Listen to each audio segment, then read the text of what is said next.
स्तोत्रम 70 आकांतांत विश्वासान केल्लें मागणें. दोया करून म्हाका निवार देवा. सोर्वेस्परा बेगोबेग म्हाका पाव. म्हजो जीव काडूंक सोदतात तीं gondhollak सांपडूंक, लॉजेक पडूंक. म्हजें निrbhag polleun खुशी जातात तांकां धांवडाय, तांचो नाश जावं. म्हज्यो मस्कऱ्यो कोत्तात तीं थोटाकून लॉजेक सांपडूंक.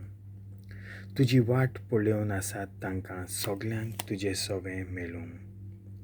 आनंद आनी संतोश तुज्या ताळोनांक रावतात तीं सगलीं अशें सदांच म्हणूंक पावूं. कितलो व्हरतो आमचो देव.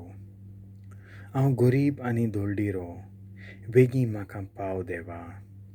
तूं म्हजो आस्कारी, म्हजो तारोक.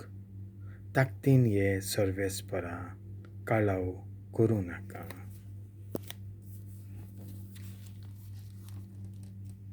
देवाचें उतर हें.